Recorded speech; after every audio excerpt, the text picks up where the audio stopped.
नमस्कार साथियों, गौरव ज्ञान धारा में आप सभी का स्वागत है और इस संभव बैच में आप सभी का स्वागत है।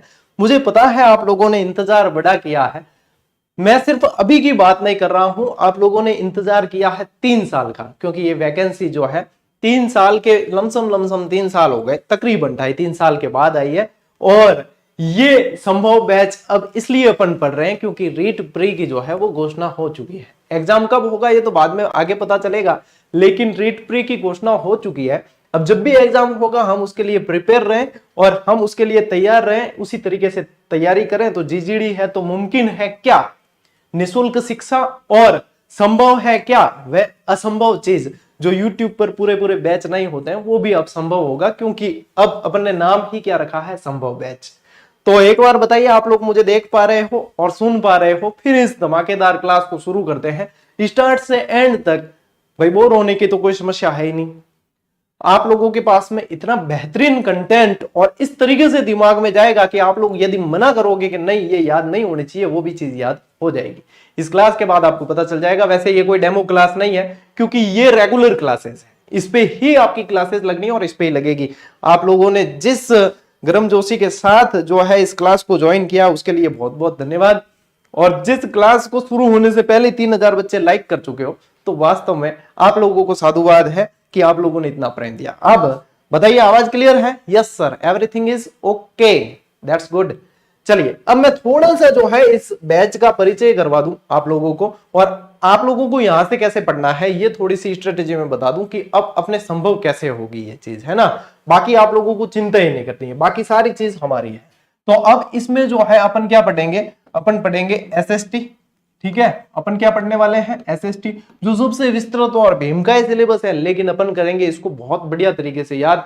रीट प्री के हिसाब से अपन बहुत अच्छी तरीके से तैयार कर लेंगे। अपन क्लासेस शुरू कहां से कर रहे हैं, भारतीय इतिहास से कर रहे हैं, क्यों राजस्थान जी के इन 2 साल में आप लोगों ने बहुत पढ़ा है, तो आप लोगों की ये चीज जो है नहीं पढ़नी है और इसकी ही चिंता ज्यादा सताएगी, मुझे पता है।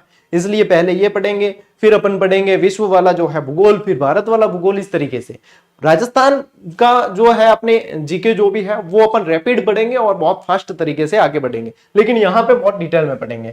तो सबसे पहले आप लोगों को देखो ध्यान रखना है, अपनी क्लास आएगी कितने बजे, शाम 8 बजे आएगी। ठीक है, कितने बजे, शाम 8 बजे, और लाइव ही रहेगा ये बैच पूरी तरीके से। ठीक है, क्लास आप लोगों को अटेंड कर रही है। मैं सप्ताह की जो है आप लोगों को कम से भी कम यदि कहूं तो 5 क्लास दूंगा, कोशिश करूंगा 6 की, लेकिन 5 काफी है। कई बच्चों के मन में सवाल होगा कि सर इतने कम समय में ये कैसे संभव होगा, इसीलिए नाम इसका संभव है। सबसे पहले जब तक बोर्ड विज्ञप्ति जारी नहीं कर देता अपन चलेंगे बिल्कुल कंसेप्ट को समझते हुए, आराम से और बहुत अच्छी तरीके से पढ़ते हुए। जैसे ही बोर्ड जो है विज्ञप्ति जारी कर देगा और ऐसी सुगबुगाहट हो जाएगी, अपन इस चीज को बूस्ट करेंगे। फिर उस समय हो सकता है मैं दिन की 2 क्लास भी दूं, भाई अपन देखेंगे कि क्या कंडीशन है, तब दिन की 2 भी दूं, मैं और भी फैकल्टीज लगाऊं। मैं राज्य व्यवस्था की वैसे भी आप लोगों के लिए अलग फैकल्टी लगाने वाला हूं, तो वो 2 यूनिट आप लोगों के साथ साथ तैयार होगी। वो नवंबर थोड़ा सा निकल जाएगा, फिर लगाएंगे अपन। ठीक है, और राजस्थान जी के अपन बहुत रैपिड पढ़ने वाले हैं, क्योंकि 2 साल से अपन ने राजस्थान जी के पढ़ा है। अपन मेन जोर क्या देंगे, मेन जोर देंगे भारतीय इतिहास और भारत के जीके पर। तो आप लोगों को यहां से देखो, अपनी जो है इस स्ट्रेटेजी में आप लोगों को 3 चीजें फॉलो करनी है। यहां से आप लोगों को देखनी है हर रोज क्लास, एक भी क्लास मिस नहीं करोगे। सभी जो है मैं जैसे ही लाइव आता हूं आप लोगों को भी आना है। दूसरी बात, ये क्लास जैसे ही आप देख लेते हो, ठीक है, जैसे सिंधु घाटी सभ्यता की 2 क्लास आएगी, दोनों देख ली आप लोगों ने, उसके बाद आप सीधे जाओगे जीजीडी ऐप पर, वहां पे कोई क्लास नहीं है। वहां पर क्या है, वहां पे आप लोगों को दी है हमने बेहतरीन शानदार 8000 के तकरीबन प्रश्न वाली टेस्ट सीरीज, वो भी बिल्कुल कौड़ियों के दाम दिए, बिल्कुल ही मतलब जो लागत मूल्य उससे भी कम। तो वहां पे वो जो टॉपिक वाइज है वो कैसी है, टॉपिक वाइज, तो वहां जाओगे आप उसके अंदर टेस्ट सीरीज में। ठीक है, उसके बाद में आप लोग जो है टेस्ट सीरीज से टेस्ट अटेंड करोगे, टेस्ट अटेंड कर लोगे, तब आप लोग जो है एक बार वो चीज दिख गई, उसके बाद में उसी टेस्ट के व्यू सॉल्यूशन में जाओगे, ऐप के अंदर ही जैसे टेस्ट देते हो सबमिट करने के बाद व्यू सॉल्यूशन में जाओगे तो आप लोगों को मिलेगी बेहतरीन उसी चीज की व्याख्या। यानी 8000 प्रश्न तो है ही, इसके साथ में आप लोगों को मिलेगी बेहतरीन वहां पे व्याख्या। तो मतलब तगड़ा वाली चीज जो है आप लोगों के पास में इतनी जबरदस्त तैयार हो जाएगी। और ऐसा नहीं है, इसमें देखो प्रश्न हम लोगों ने कितने 8000 लगभग प्रश्न दिए हैं, लेकिन इसको फिर भी आप देखोगे ना तो कॉम्बो में हमने इसकी प्राइस मात्र 85 रुपए रखी है, ताकि हर विद्यार्थी प्रयास करें, हर विद्यार्थी अभ्यास करें और ये भी आप जब इसको भी और कॉम्बो में ले लेते हो, जैसे कि साइकोलॉजी हिंदी वाले साथ में कॉम्बो, तो फिर वहां पे इसकी प्राइस और भी कम हो जाती है। यानी इसीलिए कहा है कौड़ियों के दाम आप लोगों को मोती की माला दी है, तो इसको चूकना नहीं है। तीसरी बात जो है, आपको नोट्स नहीं बनाने, क्योंकि अब क्या है, अपने पास में इतना समय नहीं है कि आप नोट्स बनाओगे। आप लोगों के पास में आ जाएगी वन लाइनर, ठीक है। अब क्या वन लाइनर कब आएगी, वैसे भी आप पढ़ने वाले हो, तो आप लोगों के पास में वन लाइनर आ जाएगी अपने मानकर चलो 10 नवंबर तक, ठीक है। 10 नवंबर तक वन लाइनर तीनों वॉल्यूम के रूप में आ जाएगी, जो 3 वॉल्यूम पहले भी आए थे अपने। तो यहाँ पे क्लास में जो एक्स्ट्रा चीज आप लोगों को मिलती है, वो वन लाइनर में स्पेस खूब मिलता है, वहीं पे साथ में नोट कर लेनी है और फिर उसको जो है उसी को पढ़ना है। मैं कह रहा हूं आप 60% तो छोड़ो, आप 60% छोड़ो, आप लोगों की तैयारी 90% वाली भी हो जाएगी। लेकिन लाने अपने को कितने, 60 से 70 80 जितने भी लिया उतने बढ़िया है। लेकिन जितने परसेंटेज ज्यादा आते हैं, सरकार का कोई भरोसा नहीं, कब नया नियम लागू कर दे, तो अपने बढ़िया व्यवस्थित तरीके से चलेंगे। ये 3 स्ट्रेटेजी रहेगी। यहां पे आप लोगों को क्लास का कुछ भी पे नहीं करना है, ठीक है, 0, यानी कि पूरी निःशुल्क क्लास यहीं चलेगी। यहाँ पे आप लोगों को बिल्कुल वह चार्ज जो आप लोगों के लिए बिल्कुल हंसते खेलते जो है, किसी के ऊपर कोई बर्डन नहीं, ठीक है। उसके बाद ये बहुत जरूरी है ये स्ट्रेटेजी फॉलो करनी। उसके बाद में आप लोगों के पास में आएगी वन लाइनर, नोट्स बनाने से बचोगे, डायरेक्ट नोट्स मेकिंग पैटर्न ही है, और इसी के अंदर बाकी चीजें आप लोगों को साथ साथ लिखनी है। कई जो सारनियां वगैरह मैं क्लास में ऐड नहीं करके आपको बोलूंगा कि ये चीज वहां से पढ़नी है, फिर बाद में मत कहना कि सर हमें पता नहीं था, ठीक है। इसके अलावा कोई पुस्तक की जरूरत नहीं, कोई क्लास की जरूरत नहीं, किसी टेस्ट की जरूरत नहीं पड़ेगी यहां से, इतना मैं आश्वस्त हूं। आज की क्लास के बाद ही सिंधु सभ्यता का आप जो है टेस्ट देकर देखना, उसके बाद कमेंट करके बताना मुझे इस क्लास के बारे में भी और अपने उस टेस्ट के बारे में, तो पता चले कि भैया हमने वास्तव में काम किया है या बस ऐसे ही हम जो है बखान कर रहे हैं, तो कोई मतलब नहीं है, ठीक है। अब चलते हैं अपन क्लास की तरफ। ये रहेगी अपनी स्ट्रेटेजी। पर्यावरण की क्लास ईवीएस वाले L1 की दीपावली के बाद शुरू होगी, साइंस की क्लास दीपावली के बाद शुरू होगी, इंग्लिश की क्लास दीपावली के बाद शुरू होगी। हिंदी कंप्लीट हो रखी है अपने इसी चैनल पे और गणित भी हो रखी है, ठीक है, ये क्लियर है। हाँ संडे देखो ऐसा है, मेरे दिमाग में सारी स्ट्रेटेजी है। जब जो सेशन देना होगा, जब जो चीज देनी होगी, आप लोगों को टेलीग्राम, साथ ही साथ आप लोगों को क्या करना है, आप लोगों को जुड़ जाना है टेलीग्राम से, जो नए जुड़े हुए, और वहां पे आप लोगों को डेली मिलता है क्या, जीजीडी फैक्ट। अभी यदि आप देखोगे तो आजकल में ही आप लोगों को रीड एसएसटी से रिलेटेड बहुत शानदार फैक्ट दिया है। आज तो दिया है बौद्ध संप्रदाय वाला, और कल दिया था आप लोगों को जो है बिफोर क्राइस्ट और एनो डोमिनी वाला, वो वाला दिया है, यानी कि आप लोग कालक्रम को समझ सको अच्छी तरीके से। तो साथ साथ ये भी आप लोगों को तैयार रखने हैं। अब चले आगे क्लास की तरफ बढ़े। आप तकरीबन 3000 बच्चे जुड़ चुके हो, तो और एक बार जो है जितने साथी है शेयर कर दो, क्योंकि इसमें अब कमी नहीं रहनी चाहिए। क्योंकि न तो मैं चलते बैच में आप लोगों को कहने वाला हूं, और चैट बॉक्स जो है बिल्कुल आप शांति से बटो। आप लोगों की कोई समस्या हो, किसी बात की शंका हो, तो फिर बाद में क्लास पूरी हो जाए उसके बाद कमेंट करके बता देना। लाइव है, यानी कि लाइव तो रहेगी, बाद में आप अपलोड भी देख सकते हो। पूरा कोर्स करवाना वह लोग कह रहे हैं जो यहाँ शायद पहली बार जुड़े। देखो रीट प्री का करवाया सबसे पहले 2022, उसके बाद में सेकंड ग्रेड जीके का करवाया, ठीक है। उसके बाद में जो है अपने फर्स्ट ग्रेड के जो है फर्स्ट ग्रेड की क्लासेस करवाई। उसके बाद में अपने अभी भी कंटिन्यू जो है क्लासेस लगातार चल ही रही थी, ठीक है। और उसके बाद पशु परिचर का करवाया पूरा बैच। उसके बाद अब रीट प्री का शुरू कर रहे हैं। तो यहाँ पे वो चीज है नहीं, डेमो क्लास नहीं है। मैंने कहा आज दिन तक हमने एक क्लास भी बेची नहीं है, तो हम क्लासेस करवाएंगे कहाँ, यहीं पे। तो आप लोगों को क्या पता, ये तो ठीक है मैं आप लोग रिवीजन भी करूं, तो वो मेरे ऊपर है ना। वो आप लोगों के पढ़ने की मतलब जितनी तत्परता है और मेरे पढ़ाने की है उसके ऊपर है। तो यहाँ पे वो चीज कहने की आवश्यकता नहीं है। ये जीजीडी प्लेटफॉर्म 0 से यहां तक पहुंचा है, तो आप सभी के प्रेम की बदौलत। चलिए अब करते हैं अपन शुरू। देखो आज पढ़ रहे हैं सबसे महत्वपूर्ण टॉपिक अपन जो है सिंधु घाटी सभ्यता। अभी इसको पढ़ने से पहले अपन को एक चीज जाननी पड़ेगी कि इतिहास के अंदर जो है ये कालक्रम चलते कैसे हैं, कि कौन कौन से काल ये पूछे जाते हैं प्रश्न। तो यहाँ पे अपन थोड़ी सी रूपरेखा देखते हुए फिर सिंधु घाटी पे पहुंच जाएंगे, क्योंकि ये प्रश्न भी बनता है कि सिंधु घाटी सभ्यता कौन से काल की है। तो बच्चे बेटे बकरी डिब्बे में नहीं आवे गुरुजी आपने तो डायरेक्ट सिंधु घाटी शुरू कर दी। इसने तो पूछा कि कौन सी काल की है, ये सारी चीजें पूछ ली। तो अपनी जो है बकरी स्वतंत्र रहनी चाहिए, डिब्बे में नहीं आनी चाहिए। इसलिए देखो इतिहास को यदि आप साधारण तौर पे देखो तो 3 भागों में बांटा गया है। एक तो है प्रागैतिहासिक काल, दूसरा है आदि ऐतिहासिक काल, और तीसरा है ऐतिहासिक काल। अब ये क्या है समझ लो एक बार, समझनी बहुत जरूरी है चीजें। प्रागैतिहासिक काल वह है जहां पे ऐतिहासिक चीजें तो मिली लेकिन लिखित सामग्री नहीं मिली। लिखित सामग्री मिली नहीं, ऐतिहासिक चीजें मिली, स्मारक मिले, सिक्के मिले, मोहरें मिली, लेकिन लिखित सामग्री नहीं मिली। पत्थर के बहुत सारे उपकरण मिल गए, वो आ जाएंगे सारे के सारे प्रागैतिहासिक, यानी प्राग यानी पत्थर ही होता है, ठीक है। आज ऐतिहासिक में क्या है कि यहां पे लिखित सामग्री मिली लेकिन पढ़ने वाले भाई जी मिले नहीं, कि लिखा ऐसा है कि अपने जो ऊपर से जा रही, सबके, सिर्फ अपने भारतीयों के नहीं, सबके ऊपर से जा रही, तो उसको पढ़ नहीं पाए। यानी कि अपने जैसे कि सिंधु घाटी की लिपि देख ले, भाव चित्रात्मक है, पृष्ठभेदन बोलते हैं जिसे, तो ऊपर से जाती सबके, तो इसका नाम ही रख दिया आदि ऐतिहासिक। यानी कि लिखित सामग्री मिली है लेकिन भाई जी अपने को पढ़नी नहीं आई, ठीक है, तो वो है आदि ऐतिहासिक। और ऐतिहासिक में क्या आता है, लिखित सामग्री भी मिली है और पढ़नी भी आई है, तो वो है अपने ऐतिहासिक, ठीक है, ऐतिहासिक काल के अंदर। तो अब जो है यहाँ पे देखो, ये प्रागैतिहासिक जो है ये पाषाण काल के अंदर विभक्त है। अब पूरा पाषाण, मध्य पाषाण, नव पाषाण और फिर इसका वर्गीकरण, इससे अपने जो है रेट में लेना देना नहीं है, यहाँ पे अपने ज्यादा जोर नहीं देना है। हाँ, आप लोग जो है अपनी आगे की किसी जानकारी के लिए जो है आप लिखकर रख सकते हो। फिर अपने जो काम की चीज है ना, वो बेटा ये है काम की चीज। अपने जो अभी जो काम की चीज है वो ये है कि आदि ऐतिहासिक काल में अपन क्या पढ़ेंगे, अपन सिंधु घाटी सभ्यता भी पढ़ेंगे और अपन वैदिक सभ्यता भी पढ़ेंगे। अपन दोनों चीजें पढ़ने वाले हैं, सिंधु घाटी सभ्यता भी पढ़ने वाले हैं और अपन वैदिक सभ्यता भी पढ़ने वाले हैं। अब यदि सिंधु घाटी सभ्यता का साधारण तौर पे कालक्रम देखें तो 3250 ईसा पूर्व से, यहाँ पे क्या है ईसा पूर्व। अब ये चीज जो है, कल ही मैंने आप लोगों को जीजीडी फैक्ट दिया, उसमें बिफोर क्राइस्ट वगैरह सब कुछ दे रखा है, वहां पे ये समझ जाओगे, ये उल्टे चलते हैं। 3250 से लगभग जो है 2700 ईसा पूर्व तक का इसका काल माना गया, किसका, सिंधु घाटी सभ्यता।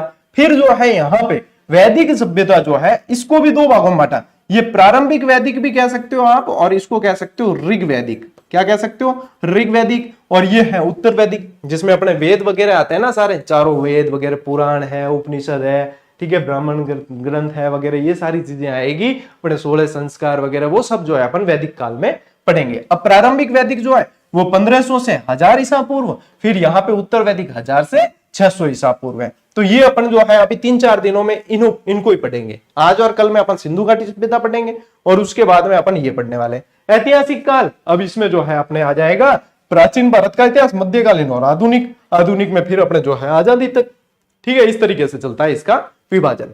तो अपने क्या काम की चीज है, यहाँ पे आप लोगों को पूछ ले, ये वैदिक काल में अपन वैसे भी इसका कालक्रम वगैरह देखेंगे और अपने पूछेंगे कि ये कौन से काल की है, तो ये है आदि ऐतिहासिक काल की सभ्यता। कौन से काल की है, आदि ऐतिहासिक काल की है। तो इस स्लाइड से, आदि स्लाइड से अपने को यह ध्यान रखना है कि अपने हड़प्पा सभ्यता जो है, सिंधु घाटी सभ्यता जो है वो आदि ऐतिहासिक काल की है। अब देखो, कभी कहते हैं अपन हड़प्पा सभ्यता, कभी कहते हैं अपन सिंधु सभ्यता, कभी कहते हैं अपन सिंधु घाटी सभ्यता। तो माजरा क्या है, तो देखो, किसी का नाम है भानु प्रताप सिंह, घर पे उसका नाम है पिंटू और दोस्त कहते हैं पिंटियो। बात वही है, आगे स्थिति है, मतलब आदमी एक ही है, नाम अनेक है। क्यों है, क्योंकि जैसी जिसकी भावना। अब यहां पे नामकरण का इसकी ये है कि सबसे पहले खोजा गया स्थल हड़प्पा, तो फिर इसका नाम पहले रख दिया कि हड़प्पा सभ्यता। फिर बाद में पता चला कि ये तो भाई सिंधु नदी के आसपास जो है और भी स्थल मिले, तो फिर नाम रख दिया सिंधु सभ्यता। क्या नाम रख दिया, सिंधु सभ्यता। फिर बाद में पता चला कि सिंधु नदी की घाटी में और भी सहायक नदियां हैं और उन सहायक नदियों के किनारे भी ऐसे स्थल तो मिल रहे हैं, तो फिर के सिंधु घाटी सभ्यता, उसी को कहते हैं सैंधव सभ्यता। तो फिर बाद में कभी ये मत कहना गुरुजी, कभी तो आप हड़प्पा कहते हो, कभी कहते हो सिंधु सभ्यता, कभी कहते हो सैंधव सभ्यता, कभी कहते हो सिंधु घाटी सभ्यता। तो इसलिए कह रहा हूं क्लास को पूरी देखनी बेटा बहुत जरूरी है, हर एक चीज समझाऊंगा, कंसेप्ट क्लियर करेंगे। मैंने इसीलिए कहा जब तक बोर्ड विज्ञप्ति वगैरह जारी नहीं करता अपन उतावल क्यों करें।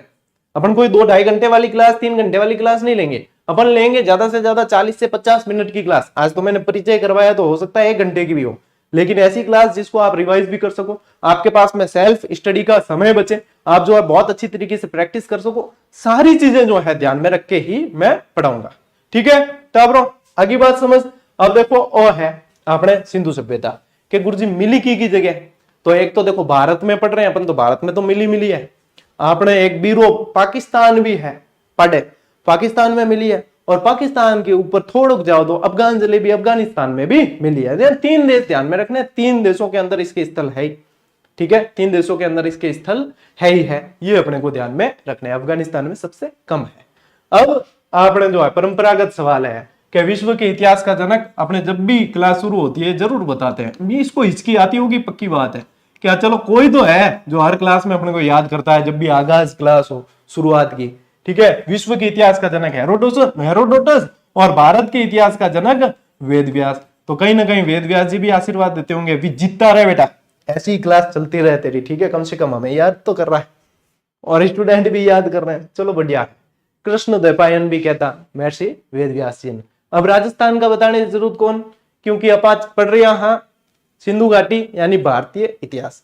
आगे अब बात समझ बेटा, आगे स्क्रीनशॉट पीडीएफ रखी जरूरत कौन। मैं बता रहा हूं आप लोगों को, जब आपको वनलाइनर मिल जाएगी और भी आप लोगों को कुछ बेटर ही मिलेगा। ठीक है सर, बाइलिंगुअल बुक आएगी नहीं आएगी, भाई मेरी बाइलिंगुअल बुक आए ना, मेरे को इंग्लिश आती है कम, तो आप बाइलिंगुअल की इतनी इच्छा मत रखा करो। मेरे को हिंदी सही तरीके से समझा सकता हूं, मैं आप लोगों को हिंदी में तो याद करवा सकता हूँ। इंग्लिश मेरे खुद नहीं आती, नहीं तो मैं आधी इंग्लिश ही बोलता क्लास में।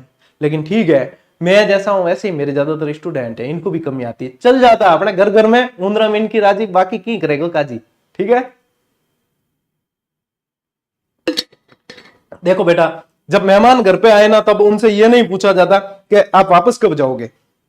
तो आज क्लास स्टार्ट हुई है तो ये नहीं पूछा जाता कि कब तक होगा ये कोर्स पूरा, मेरे को पता नहीं है। मैं विज्ञप्ति आने के ऊपर अपने जो है कोर्स को बूस्ट करूंगा, स्पीड बढ़ाऊंगा, कम करूंगा, उस तरीके से। तुम उन तरीके के बच्चों में शामिल हो गए जो पूछ रहे हैं कि कब तक पूरा होगा, कि ये वो बच्चे मेहमान आते ही पूछ लेते हैं कि आप वापस कब जाओगे। मेहमानों को बुरा लग जाता है। ठीक है, शायद सिखाया नहीं किसी ने, यहां से सीख लेना, ये चीजें नहीं पूछी जाती। ठीक, चलिए आगे बढ़ो। अब देखो टाबरों, अब आई मतलब जो जो आगे बढ़ाने जो जो आई मजो। ठीक है, पढ़ना है बढ़िया तरीके से। देखो हड़प्पा टीलों को सबसे पहले खोजने वाला व्यक्ति कौन था? सबसे पहले खोजने वाला व्यक्ति कौन था? सीएम साहब ने खोजा था। किसने खोजा था? आपने, सीएम साहब। अब कोई यूं मत कह दियो कि गुरुजी भजन लाल जी तो उस समय थे ही नहीं। सीएम साहब का मतलब है चार्ल्स मैसन। चार्ल्स मैसन किसने खोजा था? भाई सीएम जरूरी थोड़ी कोई पद ही हो, चार्ल्स मैसन ने खोजा है। आपने क्या ध्यान रखना, सीएम साहब चार्ल्स मैसन है। कब खोजा है? 1826 के अंदर, 1826। फिर रेलवे का काम चला, आप लोगों को पता डलहौजी आया है और रेलवे का काम चला है, और रेलवे अपने अंग्रेजों की देन है। तो फिर बाद में जो है अलेक्जेंडर कनिंगम ने भी यहाँ पे कई सारी चीजें जो है यहाँ पे इसका सर्वे किया कि भैया यहाँ पे ऐसे ऐसी चीजें मिली है। जैसे ये बात यहाँ किसी को पता चलती है तो आगे फैलती है बात, तो कि वहां तो ऐसी चीजें, भाई जमीन के अंदर ईंटें मिली, यानी जमीन के अंदर तो घर है, तो ऐसी जो है चीजें मिली। तो फिर भाई इन्होंने जो है अलेक्जेंडर कनिंगम ने यहाँ पे सर्वे किया। तो सर्वे किया, एक तो देखो 1853 याद रखना है आप लोगों को, और एक ध्यान रखना है 1856। भाई एक बार में सर्वे में ध्यान थोड़ी पड़े तो दूसरी बार और करियो, 1853 में करियो, 1856 में भी करियो। पर देखो भारतीय पुरातत्व विभाग की स्थापना की, क्या यहाँ ठाले नहीं पड़े? आपने पढ़ की विभाग होना चाहिए ताकि कि दूसरे लोग जो है पंचायती नहीं करे, आपा जो है बढ़िया तरीके हूं, मतलब खोजा और खोदा जने आगे ध्यान पड़ी तो भारतीय पुरातत्व विभाग की स्थापना कर दो। तो 1861 में जो है भारतीय पुरातत्व विभाग की स्थापना की, और पहले महानिदेशक कौन बने? कनिंगम ही बने। कौन बने? कनिंगम। क्या बने? महानिदेशक बन गए। ठीक है, चलिए फिर भारतीय पुरातत्व विभाग का बाद में पुनर्गठन भी होता है। फिर आप लोगों को पूछ ले कि पुनर्गठन कब हुआ, तो ये होता है 1902 में। उस समय सर जॉन मार्शल ये पुनर्गठन करते हैं। ठीक है, अब पुनर्गठन जॉन मार्शल करते हैं, और यहाँ जॉन मार्शल का आगे बहुत जगह जिक्र भी होगा अपन जैसे जैसे आगे बढ़ेंगे। देखो लोड पढ़ने लगे ना तो बताना कि सर ये अब जो समझ में नहीं आ रहा, मैं सिर्फ वह चीज देखूंगा कि मेरे को पता है कि आप लोगों को इससे बढ़िया समझ में आ नहीं सकता, क्यों? हमें आप लोगों की कमजोर नस पता है कि भैया ये है, तो करो शेयर। ठीक है, चलो सिंधु सभ्यता का प्रथम लिखित प्रमाण, ये बहुत अच्छा सवाल है और बहुत कम ध्यान जाता है, और ये 3 बार सवाल बन चुका है। आप लोगों के रीट में नहीं बना है, लेकिन अलग अलग एग्जाम में बना है। ठीक है, अलग अलग एग्जाम में बना है। 1909 नहीं 1902 है ये। ठीक है, 1902 है ये। ठीक, 1861 ये राजस्थान पूछते तो 1871 में आते, सीएल कार्लाइल को याद करते, लेकिन अपन यहीं चल रहे हैं तो आप लोगों को डाइवर्ट नहीं करना चाहता मैं, इसलिए बाकी बताने को मैं और भी बता दूं सारी चीज। सिंधु सभ्यता का प्रथम लिखित प्रमाण जो है, यहां लिखित पूछे तो एल से लिखित और एल से लंदन ध्यान रखना कि ये क्यों सर, क्योंकि यहां पे जो है इलस्ट्रेटेड, क्या याद रखोगे? इलस्ट्रेटेड लंदन न्यूज अब इसी को जो है एक जगह लिखा मिला लंदन वीकली, लंदन वीकली। इस न्यूज़पेपर के अंदर जो है पहला लिखित प्रमाण इसके बारे में मिला था। पहला लिखित प्रमाण यदि पूछे तो आप लोगों को लंदन न्यूज़पेपर ध्यान में रखना है। डायरेक्ट मन ध्यान है इलिस्ट्रेटेड तो अपार जो है इतने भी कुशाग्र बुद्धि रखो ना कि सारो एकदम ही एक बारे में याद जाए नहीं वे। तो आपने जो है लंदन न्यूज याद रख लियो, लंदन न्यूज याद रखो तो लंदन वीकली याद आ जाए, और लंदन वीकली आए तो इलिस्ट्रेटेड बाद में आप ही खींचोड़ो आ जाए, क्यों इलास्ट्रिक में क्षमता होती है खींचने की, तो इलिस्ट्रेटेड तो है खींचोड़ो आ जाए, बिम की देन नहीं है। सिंधु सभ्यता के प्रथम स्थल की खोज किसने की, जिसे दया आई उसने की, तो दयाराम साहनी, दयाराम साहनी। भेजा किसने, जॉन मार्शल ने भेजा, 1921 की बात है। फिर हड़प्पा को खोजा, फिर उसके बाद में मोहनजोदड़ो को खोजा, और फिर बाद में खोजते ही चले गए। आज दिन तक भी और लोग खोज रहे हैं अलग अलग स्थल, कभी कोई मिलता है कभी कोई मिलता है। अब देखो यहाँ एक अभिषेक वर्मा है जो अंजलि को खोज रहा है, और यहाँ पे जबकि यहाँ इसको पढ़ने पर ध्यान देना है, और अभी मैं यहाँ पे जो है इसको मैं नहीं दूंगा तो अच्छा थोड़ी लगेगा। चलो कोई बात नहीं, टब्बर सुधर जा। यहाँ पे जो है दयाराम साहनी गुस्सा हो जाएगा कि यहाँ मुझे पढ़ाया जा रहा है और इसको दया ही नहीं आ रही है, ये अंजलि अंजलि कर रहा है। अंजलि जो है सिर्फ फिल्मों में पिक्चरों में वही अच्छी लगती है, अपने क्लास में जो है ये क्लास ही अच्छा लगता है, ये मास्टर तुम्हें अच्छा लगेगा, अंजलियां काम आने वाली नहीं है, अंजलियां लुटिया डुबाएगी। बेचारे अंजलि को तो पढ़ने दे कम कम है।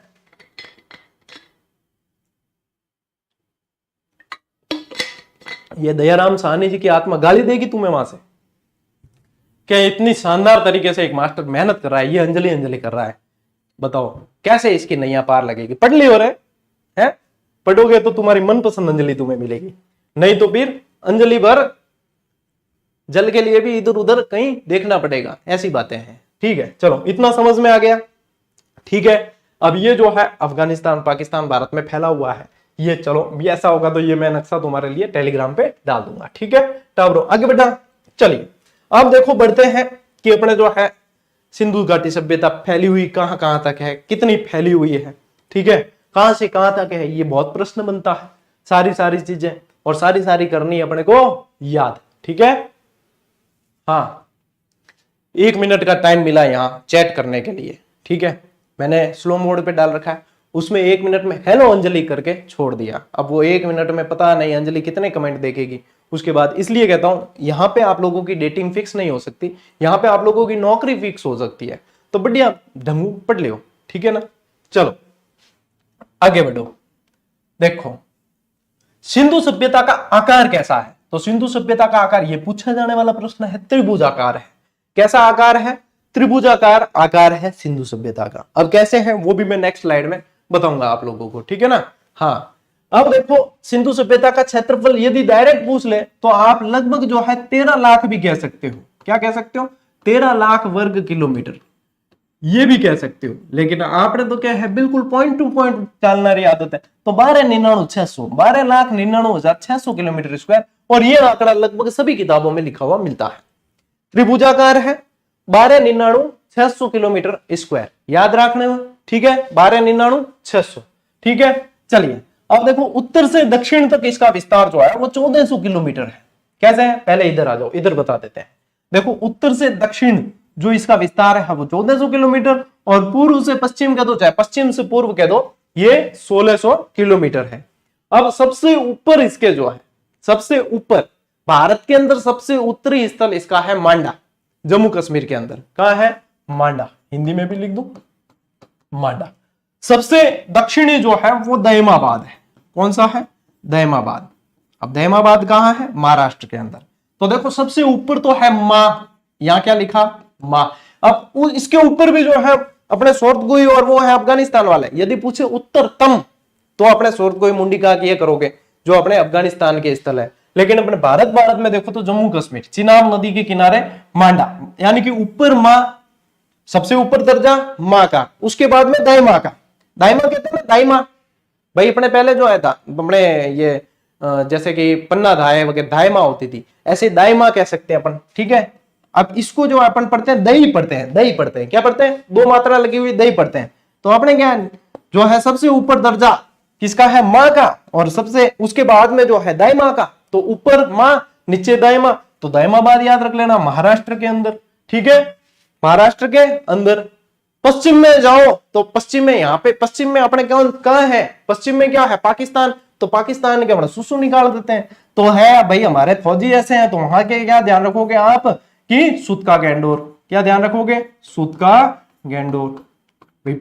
यहाँ पे कौन सा है, पश्चिम में सूतका गैंडोर सुसु, और सुसु जब आए तो आलमगीला पूरा हो जाता है, ठीक है, आलमगीला पूरा हो जाता है। तो यहां से ध्यान रखना कि पूर्व में जो है आलमगीरपुर, आलमगीरपुर, आलमगीरपुर यूपी के अंदर। तो अब देखो ये तो हो गया तरीका कि अब आप लोगों के दिमाग में से कभी स्लिप नहीं होगी ये चीज, और रटने की कोई आवश्यकता है नहीं। अरे भैया क्लास देखिए इतना समय निकाल के, तो रटने की कहां आवश्यकता है, अपने जो है बढ़िया तरीके से इस तरीके से याद रख लेते हैं। ऊपर जो है माँ, फिर नीचे जो है यहाँ पे दायमा, और माँ जब है तो शिशु की बात होगी और शिशु सुसु कर दे, और उसके बाद में आलम पूरा गीला हो जाता है तो आलमगीरपुर हो जाता है, ठीक है। और ये 1299 बता ही दिया आप लोगों को। और उत्तर तुम पूछे तो मुंडी का और शॉर्ट कोई, इस तरीके से याद करना है आप लोगों को, ठीक है। अब रिवर की बात करें तो देखो यहाँ पे जो है नदियां भी ध्यान रखनी है। ये बलूचिस्तान के अंदर है, बलूचिस्तान पाकिस्तान, और दास्क रिवर है। यहाँ पे ये चिनाब नदी है, यहाँ पे अपने पूर्व के अंदर जो है हिंडन नदी है, और यहाँ पे गोदावरी, वैसे गोदावरी लेकिन इसकी सहायक नदी प्रवरा है। कौन सी है, प्रवरा। मुख्य नदी यदि देखी जाए ना तो वो प्रवरा है, और ये इसकी सहायक है, किसकी, गोदावरी की। अब मैं इतनी तो गारंटी के साथ कह सकता हूं कि भैया इन चीजों को आप जो है भूल नहीं सकते, चाहे नींद में भी होगे ना तुम्हें याद आएगी ये चीज। क्या हाँ, वास्तव में किसी ने सिंधु घाटी सभ्यता जो है पढ़ाई थी, हम तो बस पढ़ रहे थे और उन्होंने वाकई पढ़ाई थी, ये चीज आप याद करोगे, और अपना यही टारगेट है। तो अब इसे बताने की जरूरत नहीं, 1600, और ये ध्यान रख लेना। देखो अब तक खोजे गए जो स्थल है ना वो 1400 से अधिक है। अब क्यों ये संख्या बढ़ रही है निरंतर, 1500 से अधिक हो जाती है कभी बताते, क्योंकि अभी जो है और खोजे जाते हैं, इनके आसपास चलता रहता है, पुरातात्विक विभाग जो है काम करता रहता है, तो खोजते जाते हैं। इसमें से भारत के अंदर जो है 900 से अधिक स्थल आ गए, और पाकिस्तान में 480 से अधिक है, अफगानिस्तान में लगभग 2 स्थल देखने में आते हैं। तो यहां तक बेटा क्लियर सारी बात, बताओ देखें एक बार, ताकि मुझे कंफर्मेशन मिले कि हाँ यहां तक क्लियर।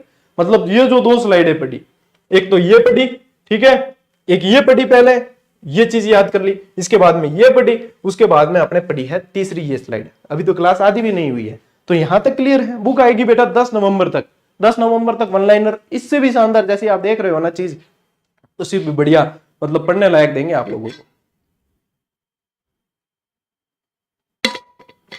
ये 3-4 हजार तो अपने रेगुलर व्यूअर्स है, इसका मतलब आप शेयर ही नहीं करते हो, इतने तो अपने रेगुलर में ही जुड़ जाते कई बार, है ना। फिर इतनी मेहनत करने का क्या मतलब, बताओ। और क्लास जो है कभी मतलब मान लो नहीं भी आ रही है, जो भी सूचना है वो टेलीग्राम पे देंगे, तो ये जरूर यहां से ज्वाइन आप टेलीग्राम कर लेना। 2,80,000 बच्चे वैसे भी जुड़े हुए हैं, तो आप भी इनमें शामिल हो जाना। चलिए आगे बढ़ते हैं। आप देखो यही चीज कई जना मेरे जड़ा अजय गुरु जी इंग्लिश में लिखी होगी, तो मैंने हिंदी में बता दो, तो चलिए हिंदी में भी बताते हैं, और हिंदी में आप लोगों के लिए एक अलग से जो है नक्शा भी बताते हैं। अभी मैंने आप लोगों को कहा था कि ये जो है त्रिभुजाकार है, तो देखो त्रिभुजाकार कैसे, ये आकृति तो त्रिभुजाकार हो गई। अब ये थोड़ा सा ऐसे लिया अपन, इसको डायरेक्ट त्रिभुजाकार, आप लोगों को भी समझ में तो आनी चाहिए ना चीज, क्या त्रिभुजाकार चीज होती कैसे त्रिभुजाकार मान ले हम, तो इति सिद्धम होगी ये चीज हो गई सिद्ध, ठीक है। अब यहीं पे देखो ये सबसे ऊपर जो है मांडा जम्मू कश्मीर वाला, ये दायमाबाद, ठीक है, ये सूतका गैंडोर पाकिस्तान, ये इसका तो मैं कह रहा हूं देश भी आप नहीं भूलोगे कभी, सूतका गैंडोर का, इसका तो देश भी नहीं भूलोगे आप, इतना आप लोगों को शानदार तरीके से याद करवा दिया। और इसके बाद में अपने जो है आलम पूरा गीला हो जाता है, पता है ना, आलमगीरपुर, ठीक है। बाकी अपन जो है नदियां वदियां आगे और पढ़ेंगे, अभी आगे जैसे जैसे चलेंगे इसको पढ़ते जाएंगे, ठीक है। चलिए अब देखो यही चीज क्या है, अपने सबसे उत्तरी स्थल मांडा और चिनाब का भारत के अंदर। यदि उत्तरतम पूछते तो सोतगोई मुंडीकाग, ठीक है, सोतगोई मुंडीकाग अफगानिस्तान के अंदर। फिर यही चीज दक्षिणी दायमाबाद प्रवरा नदी किनारे, पश्चिमी सूतका गैंडोर पाकिस्तान दास्क नदी किनारे, और पूर्वी आलमगीरपुर हिंडन। ये चीजें याद हो गई आपको। भारत में सर्वाधिक स्थल कहां है, गुजरात के अंदर है, ठीक है, और इसे तीसरी कांस्य युगीन सभ्यता कहा गया है। अब यहां से एक प्रश्न बनता है, देखो यहां से लोहे के अवशेष नहीं मिले, तांबे के भी मिले, कई स्थल है जहां चांदी भी मिली है, लेकिन ये जो है कांस्य युगीन सभ्यता है, कांस्य की ज्यादा चीजें मिली है। ये सभ्यता पूरी तरीके से कांस्य युगीन है। ये नगरीय सभ्यता थी, ये गांव नहीं थे, ये शहर थे, ये नगरीय सभ्यता थी। आगे अपन जैसे वैदिक काल की तरफ बढ़ेंगे ना, वो ग्रामीण सभ्यता आएगी अब, ठीक है, उसके बाद में ग्रामीण आएगी। ये कैसी थी? ये नगरीय थी, सिटी थी भैया, है सिटी के लोग थे ये। और इनकी जैसे इतनी जबरदस्त नगर नियोजन था इनके। अपने तो देखो क्या करते हैं, अपने तो मेन रोड पर दरवाजे खुले रख लेते हैं, है ना। ये स्वास्थ्य के प्रति इतने मतलब शानदार इन जागरूक थे कि ये मेन रोड पे अपना दरवाजा खोलते ही नहीं थे। ये मेन रोड के पीछे इनके गली होती थी एक, उस गली में मुख्य दरवाजा खोलते थे। तो क्या मेन रोड पे सर क्या होता? रोशनदान होते थे सिर्फ। क्यों? क्योंकि गाड़ियां चलेगी, गाड़ियों से धूल मिट्टी उड़ेगी, वो धूल मिट्टी सीधी मेन डोर से अंदर आएगी और बीमारियों की जड़ होती है वो चीजें। तो इन्होंने बहुत मतलब ये इनके इतनी जबरदस्त चीजें थी। कुएं थे, कुएं ढके हुए थे, नालियां थी, नालियां ढकी हुई थी, इतनी चीजें। सिर्फ एक स्थल लोथल ऐसा है जिसके डोर जो है दरवाजे वो मुख्य सड़क पे खुलते थे। सड़कें इनकी समकोण पे काटती हुई होती थी, सर्कल होते थे, उनका नाम ऑक्सफोर्ड सर्कल रखा हुआ था इन्होंने। बताओ, इतनी शानदार इन्होंने व्यवस्था कर रखी थी। स्विमिंग पूल वगैरह बना रखे थे। क्या गुरुजी स्विमिंग पूल कैसे? अरे स्नानागार मिले, आगे पढ़ाऊंगा आप लोगों को ये चीजें। तो मतलब ये बहुत मतलब इनकी नगर नियोजन जो प्रणाली, इनकी जागरूकता थी ना, वो बहुत जबरदस्त थी। तो इनका पतन कैसे हुआ वो भी पढ़ेंगे अपन, कि पतन के अलग अलग कारण चलते हैं कि पतन कैसे हुआ, ये चीजें, ठीक है। चलो, तो बेटा यहां से ध्यान रखना, ऋग्वेद काल में इसे हरियुप्या कहा जाता था। ये मोस्ट इंपोर्टेंट सवाल है, इसे मोस्ट इंपोर्टेंट लगा देना कि ऋग्वेद काल के अंदर या वेदों के अंदर, ऐसे भी पूछ सकते हैं, वेदों के अंदर हरियुप्या किसके लिए प्रयुक्त किया गया है? तो वो है अपने सिंधु घाटी सभ्यता के लिए, ठीक है ना। हाँ, ग्रिड पद्धति थी, बिल्कुल ग्रिड पद्धति। ग्रिड वो जाल, मतलब वही ग्रिड बोलते हैं, जाल समकोण पे काटती हुई सड़कें, अब जितनी काटती जाएगी उतना जाल बन जाएगा, तो वो ग्रिड पद्धति थी इनकी, ठीक है। चलिए अब बढ़ते हैं अपन आगे।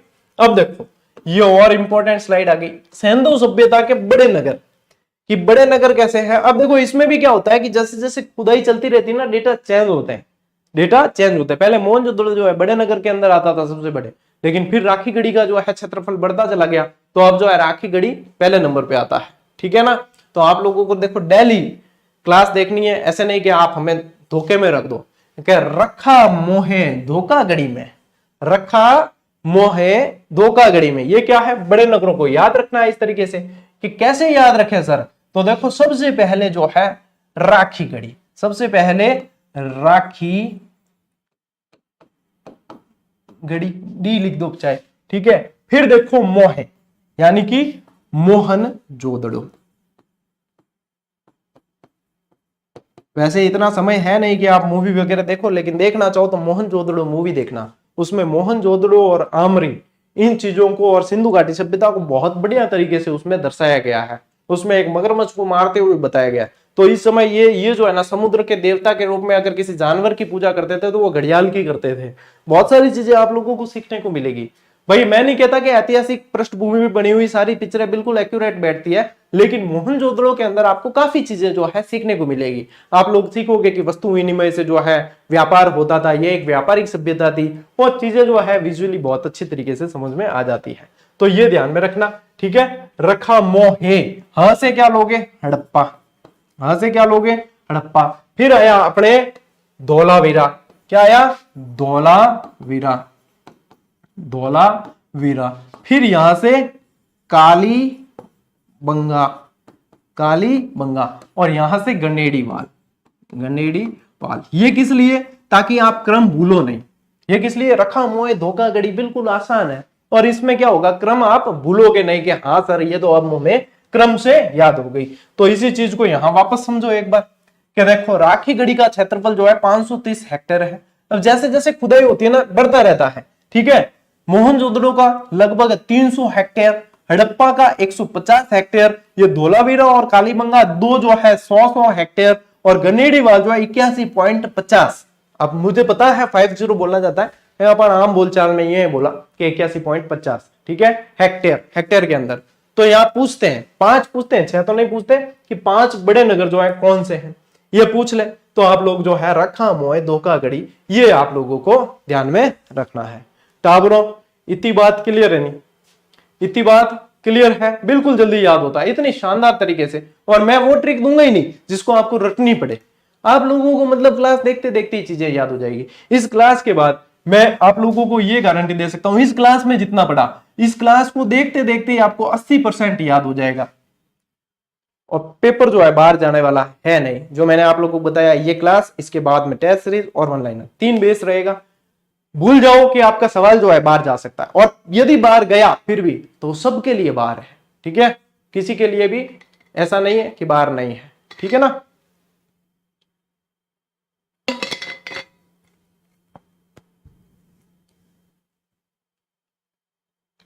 हाँ, रखा मोए धोखाधड़ी, याद रखिए। चलो आगे बढ़ते हैं। अब देखो, अब यहाँ पे क्या, मैं बहुत ही आप लोगों के लिए व्यवस्थित करके लाया चीजें, ताकि आप लोगों को पढ़ने में इंटरेस्ट रहे, आप लोगों को मतलब लगे कि हाँ हम जो है कंपटीशन एग्जाम की तैयारी कर रहे हैं और उस लेवल की कर रहे हैं, कि यहाँ फ्री के नाम पे जो है सिर्फ आप लोगों को जोड़ने का मकसद नहीं है, आप लोगों को यहाँ से जो है सिलेक्शन तक ले जाने का मकसद है। और अब ये चीज कहने की वैसे जरूरत नहीं है, क्योंकि हजारों हजारों बच्चे जो है पहुंच चुके नौकरी के अंदर और मास्टर बन के जो है सैलरी उठा रहे हैं, तो उसकी चिंता छोड़ो, उनसे ही पूछ लिया करो, ठीक है, पूर्व में जो लगे हैं उनसे ही आप पूछ के फीडबैक ले सकते हो, ठीक है ना। सैंधव सभ्यता के निर्माता, क्या आप निर्माता, इसकी मतलब इस सभ्यता को बसाया किसने होगा, भाई ये रही है ऐसी सभ्यता तो इसको बसाया किसने होगा, इसके निर्माता कौन रहे होंगे, ये चीज। तो देखो, एक तो है तरीका कि डायरेक्ट याद करो। डायरेक्ट याद कैसे करना है कि देखो, डॉक्टर लक्ष्मण स्वरूप और रामचंद्र के अनुसार इन्हें बसाया आर्य ने, ठीक है। रखालदास बनर्जी के अनुसार इन्हें बसाया द्रविड़ ने। गार्डन और चाइल्ड के अनुसार इन्हें बसाया सुमेरियन ने। और अमलानंद घोष धर्मपाल अग्रवाल के अनुसार चौथी सभ्यता थी, उसी से ये सभ्यता आई। और फेयर सर्विस के अनुसार ग्रामीण संस्कृति है। एक तो तरीका है ये, जैसे मैंने बताया ऐसे याद करो, पहला तरीका ये। दूसरा याद नहीं रहता है तो फिर अपना वाला तरीका, ठीक है, जीजीडी इफेक्ट, कि ये क्या है गुरुजी। तो देखो, आर्य का मतलब क्या होता है, श्रेष्ठ। आर्य का मतलब होता है श्रेष्ठ। अपन भी आगे जैसे वैदिक सभ्यता पढ़ेंगे ना, उसमें आर्य पढ़ेंगे अपन। आर्य शब्द का शाब्दिक अर्थ होता है श्रेष्ठ या कुलीन, ये कहा जाता है। और अपने यदि देखें अपन, अभी देखो दीपावली का असर चल रहा है, अपने यदि देखें कि श्रेष्ठ कौन है, तो क्या राम जी महाराज। कौन है, राम जी। तो लक्ष्मण जी नहीं थे क्या, लक्ष्मण जी भी थे, लक्ष्मण जी भी थे, गुरु जी थे। तो बस लक्ष्मण स्वरूप और रामचंद्र ने क्या कहा, आर्य, चीज हो गई याद, ठीक है। अभी चल रहे हैं भारत के न्यूजीलैंड के साथ में टेस्ट मैच, और टेस्ट मैच का खिलाड़ी तो खिलाड़ी एक ही था, राहुल द्रविड़। कौन था, भारत की दीवार बोलते थे जिसे, कौन था, राहुल द्रविड़। तो देखो, राहुल से ही याद रखना रखाल, ठीक है, यानी कि अपने क्या ध्यान रखना, राहुल, अपने क्या ध्यान रखना, राहुल और राहुल द्रविड़। तो यहां से रखाल दास बनर्जी आप लोगों को सीधा याद रहेगा कि राहुल द्रविड़ है। अब देखो, मैं पढ़ाने को जो है बिल्कुल ऐसे भी पढ़ा सकता था जिसमें कहते कि घास काटना, ठीक है, मारवाड़ी में कहते हैं कि घासू काटियो, कहीं के घासू काटियो, लेकिन अपन चल रहे हैं व्यवस्थित। मारवाड़ी में घास काटने क्या कहते हैं पता है, घासू काटियो, ठीक है। कि गुरुजी बीच बीच में क्या आप बात करते हो, नहीं बेटा, घास है यानी कि गार्डन, ठीक है। और चाइल्ड जो होते हैं, बच्चे जो होते हैं, वो घास काट देते हैं, इस तरीके से लिखते नहीं ढंग से। तो घासू, गार्डन ने क्या कहा, सुमेरियन, गार्डन ने क्या कहा, सुमेरियन। अपने जो है घास नहीं काटनी है, अपने घासू नहीं काटना है, आपने घासू नहीं काटना है, ठीक है। तो अपने क्या है, घासू याद रखना, ठीक है। अब यहां से जो है आप लोगों को एक चीज याद में रख लेना, यहां क्या है, अमलानंद घोष और अपने क्या ध्यान में रखना है, धर्मपाल अग्रवाल, ये चौथी सभ्यता इन्होंने कहा है। तो यहां से जो है ऐसे ध्यान रखना, अशोथ, क्या ध्यान रखना, अपने राजा अशोक तो पढ़ते ही है, अपने को ध्यान रखना अशोथ। तो अ से आप लोगों को ध्यान रहेगा कि अमलानंद घोष है। अशोध भी कर सकते हो, तो ध से धर्मपाल भी याद रह जाएगा, और शो से चौथी सभ्यता, ठीक है। और फिर बात चल रही थी यहाँ पे नगरीय सभ्यता की, कि ये सभ्यता कैसी है, नगरीय। लेकिन यहाँ पे क्या कहा है इसने, कि फेयर सर्विस ने क्या कहा है, ग्रामीण संस्कृति है। तो फेयर सर्विस ने ऐसे कहा कि सर्विस यदि फेयर देखोगे, कि शुद्ध हवा, ठीक है, शुद्ध पानी और शुद्ध जो है व्यवहार मिलेगा लोगों का, वो है अपने फेयर सर्विस एकदम मिलेगी, तो ग्रामीण संस्कृति की मिलेगी। कहां की मिलेगी, फेयर सर्विस कहां की मिलेगी, सिटी में फेयर सर्विस नहीं है, बस काम बड़ा भूल जाते हैं। और यहां गांव में जो है रिलेशन मेंटेन की जाती है, तो फेयर सर्विस कहां मिलेगी, अपने ग्रामीण संस्कृति, ठीक है। तो फेयर सर्विस किसने कहा है, ग्रामीण संस्कृति। अब मुझे विश्वास है इस 5 में से 4 आप लोगों को सीधे याद है, 5 के 5 भी याद हो जाएंगे, 5 के 5 भी आप लोगों को याद हो जाएंगे। ये चीज क्लियर भाई, इस तरफ वाली चीज क्लियर। अब चलते हैं इस तरफ, ठीक है। मजा आ रहा है कि नहीं आ रहा है, भाई ऐसा लगना चाहिए जैसे कोई मूवी देख रहे थे और मूवी देखते देखते याद होगी। ऐसे दौड़ के क्लास देख रहे हैं, अरे माथे पर बोझ डाल के क्या, अरे बापूड़ा रे, अब ए चीजा याद क्या हुई, वो वाली फीलिंग नहीं आनी चाहिए अपने। भले टॉपिक कितना भी हार्ड हो, अपने बनेंगे, पढ़ेंगे सरल बना के, और याद चीज होगी। पीडीएफ नहीं मिलेगी बेटा, पीडीएफ भूल जाओ। इस चीज की रणनीति पहले ही बता चुका हूं मैं, और वो चीज सारी की बार बार नहीं कही जाएगी, ठीक है। हाँ, आगे बात समझ। चलो अब पढ़ते हैं सिंधु सभ्यता की लिपि कैसी थी।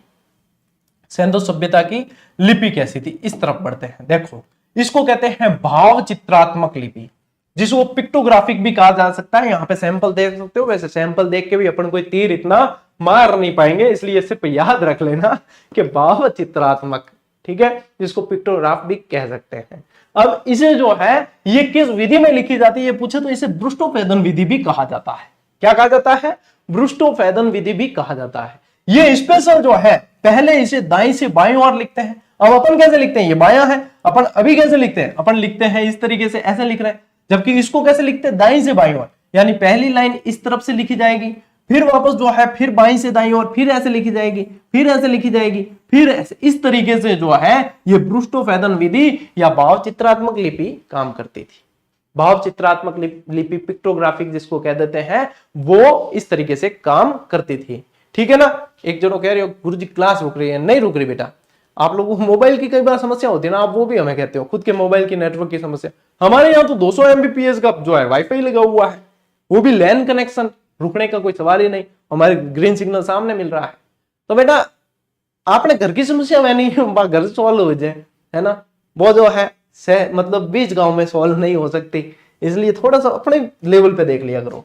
देखो 250 से 400 इसके अंदर चित्राक्षर थे, 250 से 4 चित्राक्षर, यानी कि चित्र वाले अक्षर। अब चिन्ह बने हुए थे अलग अलग, सीधी बात यह है 250 से 400 जो है चिन्ह मिले अलग अलग, ठीक है। अब इसके अंदर सबसे ज्यादा पूछे तो मछली के, सबसे ज्यादा किसके मिले हैं ये भी ध्यान रखना, मछली के सबसे ज्यादा कौन से चिन्ह मिले, तो वो मछली के मिले 250 से 400 के अंदर भी। सबसे पहले पढ़ने का प्रयास किसने किया, L.A. वेडन महोदय ने किया है। सन पूछे तो ध्यान रखना 1925 के अंदर सबसे पहले पढ़ने का प्रयास किया। क्या भाई मैं कोशिश करूं ला क्या लिखियोड़ो है इधर अड़ने, फिर मतलब सिर्फ वहां पे पढ़ने की ऐसे नहीं क्या, हाँ इसमें तो पढ़ना ही नहीं जा रहा, वो वाली चीज नहीं है। मतलब पढ़ने का प्रयास किया, यानी उस पर बहुत सारा दिमाग लगाया, घर पे लेके गए, देखा वहां पे कि हाँ इसका क्या हो सकता है क्या नहीं, तर्क वितर्क करके। यहाँ थोड़ी के ला मैं पढ़ने की कोशिश करूँ क्या, मेरा नाम है जी इतिहास में, ऐसी चीज नहीं करी है, ठीक है ना। L.A. वेडन महोदय, ठीक है ना, L.A. वेडन महोदय, ये चीज है, ये आप लोगों को याद रखनी है, ठीक है टाबरो। हाँ बढ़े आगे, हाँ ऐसे मजे मजे में क्लास हो जाएगी अपने पूरी, तुम देर ही मत करो। देखो अब सिंधु सभ्यता के प्रमुख बंदरगाह पढ़ते हैं अपन, क्या पढ़ते हैं, बंदरगाह। बंदरगाह को और क्या कह सकते हैं, पत्तन नगर। तो कई जगह पत्तन नगर में लिखा मिलेगा ना, तो चिंता ही मत करना, पत्तन नगर का मतलब भी क्या है, बंदरगाह, ठीक है। पत्तन नगर का मतलब भी बंदरगाह। अब देखो यहाँ पे वैसे तो बंदरगाह और बहुत सारे थे, देखोगे ना तो नदियां हैं आसपास, समुद्र है, और व्यापारिक सभ्यता थी। ये कैसी थी, व्यापारिक सभ्यता। व्यापार कहां से करेंगे भाई, साधन कोई उस समय हवाई जहाज तो थे नहीं, तो भाई नावें तो थी, तो यानी कि बंदरगाह तो होंगे, है ना। तो यहाँ पे बंदरगाह कौन कौन से थे, देखो लोथल, रंगपुर, प्रभास पाटन, बालाकोट, सूतका गेंडोर और सूतका को मन ध्यान है यहाँ थे, भूल जाओ, ठीक है। तो आपने यहाँ याद रखो इनके ट्रिक लो रंग, प्रभा नाम की एक बाला है। क्या गुरुजी ऐसी कैसी ट्रिक है, देखो अपने याद करने से मतलब है, अपने जो है भावनाओं में नहीं जाना है, ठीक है। अपने जो है याद हो जाएगी ये चीज आप लोगों को, मेन मकसद क्या है। तो यहां से देखो लो रंग प्रभा वाला को सुसु आया तो लोथल, ठीक है। यहां से रंगपुर, प्रभास पाटन,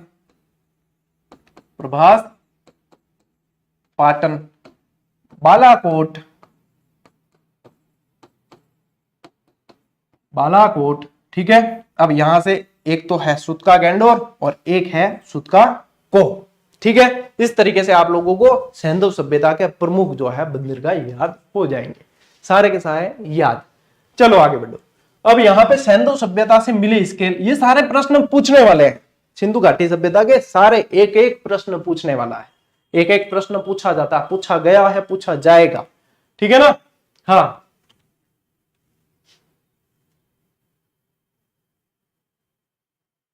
अभी पढ़ लो तुम, आगे अपन जैसे जैसे बढ़ेंगे तब तब सारी चीजें बताऊंगा मैं, स्थल कौन सा कहाँ है, किस कब खोजा गया, ठीक है, कौन सी नदी के किनारे है, जैसे फ्लो में चलेंगे ना वही, ठीक है। जन्म लेते ही ये डिसाइड नहीं किया जाता कि वो बच्चा जो है डॉक्टर बनेगा, इंजीनियर, जैसे जैसे आगे बढ़ेगा पढ़ेगा उसका इंटरेस्ट देखेंगे वैसे पता चलता जाएगा, है ना, ये चीजें हैं। तो देखो यहाँ पे जो है सीप का स्केल, स्केल क्या होता है, पैमाना, स्केल क्या होता है, पैमाना। भाई कोई चीजें नाप तोल भी तो करना पड़ता होगा, मापने भी तो पड़ती होगी चीजें, तो वहां पे जो है स्केल मिले अलग अलग तरह के। अब आज दिन तक जो है दो चीजें तो पूछी गई, एक तो भाई सीप का स्केल मोहनजोदड़ो से और हाथी दांत का स्केल लोथल से, ये पूछी गई। आने वाले समय में भैंस की हड्डी का स्केल धोलावीरा से, ये भी पूछी जा सकती है। एक कदम आगे अपन को चलना पड़ता है, ठीक है। तो यहाँ पे देखो इसको याद कैसे करोगे, मैंने तो सीधा ऐसे याद करा था कि सीमो हालो, कि क्यों सर ऐसे क्यों याद करा, कि मारवाड़ी में क्या सीधो हालो, ठीक है। आपने क्या क्या यूं यूं यूं यूं टेढ़ो मेढ़ो नहीं हालो, सीधो हालो, और सीधो हालो को अपन ने कर दिया सीमो हालो, ठीक है, कि हमो हालो। मारवाड़ी जो जिन्हें ध्यान है ना उनको पता है हमो हालो यानी सीमो हालो, ठीक है। तो यहां से क्या सीमो हालो का मतलब क्या है, तो यहां से सीप का स्केल, ठीक है। ये देख लो ये सीप का स्केल कहां से है, मोहनजोदड़ो से। कहां से है, मोहनजोदड़ो से है, ठीक है गुरुजी, ये तो ठीक है। हालो तो हाथी दांत का स्केल, कोई मतलब ज्यादा दिमाग नहीं लगाना है, हाथी दांत का स्केल, और लो यानी कि लोथल से। तो गुरुजी एक काम करो कि आप भैंस की हड्डी वाला बता दो आप, तो भैंस कैसी होती है, काली होती है, ठीक है। तो आप कहोगे कि सर यहाँ तो धोलावीरा, आप कैसे याद रखेंगे, अरे भैया हड्डी तो सफेद ही होगी, भैंस काली है तो हड्डी काली थोड़ी होगी, ठीक है, हड्डी का स्केल है। तो भैंस की हड्डी का हो चाहे गाय की हड्डी का हो, है चाहे कुत्ते की हड्डी का हो, हड्डी तो सफेद ही होगी। तो अपने को क्या ध्यान रखना है, भैंस की हड्डी का स्केल है तो दोनों यानी सफेद धोलावीरा से मिला है, बस दैट्स इजी, बहुत इजी है चीज, ठीक है ना। हाँ, भैंस काली छो होती भली, भैंस की हड्डी तो अपने धोली होगी, सफेद होगी ना, तो हड्डी का स्केल क्या धोलावीरा से मिला है, बस काम समाप्त। ले स्क्रीनशॉट, चलो एक टावर क्या गुरुजी स्क्रीनशॉट लेने दो, ले स्क्रीनशॉट खड़काओ, चलिए। हाँ चले आगे, है टावरो, आयु मजो, अभी क्लास पूरी नहीं हुई रे, अभी क्या टाइम हुआ है, हाँ 10-15 मिनट लगेंगे और बस हो जाएगा। बेटा चेक करके ही क्लास आती है, ये जो क्लास है वो चेक करके ही दी है, तो अब आपने जो पढ़ रखा उसको इसके अनुसार एडिट कर लेना, ठीक है। ये विद क्षेत्रफल दिया है, जो नगर बताया ना विद क्षेत्रफल दिया है, तो ये तुक्के में दी हुई चीज नहीं है, इसलिए यहां पे क्लास आई है, यानी कि 7 गन्नों का पानी छान के पीने वालों में से है, ठीक है। यहां आई मतलब यही है, आगे बात समझ बेटा। तो चीते की चाल, बाज की नजर, और आगे तुम जानते हो। चलो आगे बढ़ा, सिंधु सभ्यता की मुहरें। अब मुहरें कई जने पहले क्लियर कर दूं कि मुहरें यानी कि सिक्के नहीं है, पैसे का लेन देन यहाँ पे होता ही नहीं था। बेचार बहुत सीधे लोग थे, पैसे समझते नहीं थे, पैसे समझते ना तो आज अपन सभ्यता ये पढ़ नहीं रहे थे, पैसों के लिए मरते हैं ऐसे कहते थे, ठीक है। तो मुहरें थी, मुहरें चलती थी, पैसे नहीं थे, ये चीज क्लियर करना। मुहरों को सिक्का मत मान लेना तुम, ठीक है ना। हम मुद्रा भी लिखी मिल जाए मुहरों के लिए तब भी सिक्का मत मान लेना, सिक्के नहीं थे ये, ठीक है, मुहरें हैं। सेल खड़ी पत्थर की बनी हुई मुहरें होती थी। हाँ बस आसान लग जाए तो और क्या चाहिए अपन को, बस आसान ही तो बनाना है। एक शिक्षक का काम क्या है, मैं याद करूंगा और आपको याद होगा ऐसा तो है नहीं, आसान हो जाए आप लोगों को याद करने का बढ़िया तरीका मिल जाए, बस ये चीज है। देखो सर्वाधिक मुहरों का आकार कैसा था, वर्गाकार था। अब देखो वर्गाकार भी मिली है, वृत्ताकार भी मिली है, बेलनाकार भी मिली है, अलग अलग तरह की जो है मुहरें मिली है, लेकिन सबसे ज्यादा जो मुहरें मिली है वो कैसी मिली है, वर्गाकार मिली है। कैसी है, वर्गाकार। सर्वाधिक मुहरें कहां से प्राप्त हुई है, तो मोहनजोदड़ो से प्राप्त हुई है। सबसे ज्यादा मुहरें कहां से, मोहनजोदड़ो से। मुहरें बनी किसकी होती थी, सेल खड़ी पत्थर होता था, एक स्टेटाइन बोलते थे, ठीक है ना। सेल खड़ी, खड़िया पत्थर हो, सेल खड़ी क्या है, पत्थर होता था एक, उससे बनी होती थी ये मुहरें, ठीक है ना। मोहरों पर सर्वाधिक चिन्ह कौन से मिलते थे? पीपल का मिलता था, एक तो एक बिना कुबड़ का बैल मिलता था, और एक श्रृंगी पशु मिलता था, जिसको अपन जो है वर्तमान में जो छोटे छोटे टाबर है ना, ये कार्टून में देखते हैं, यूनिकॉर्न बोलते हैं जिसे। क्या बोलते हैं? यूनिकॉर्न। एक सिंग लगा होता था इधर, ठीक है। तो एक श्रृंगी पशु मिलता था। अब देखो आने वाले टाइम में यूनिकॉर्न लिखा मिल जाए तो भी आप लोग गलत करके नहीं आओगे।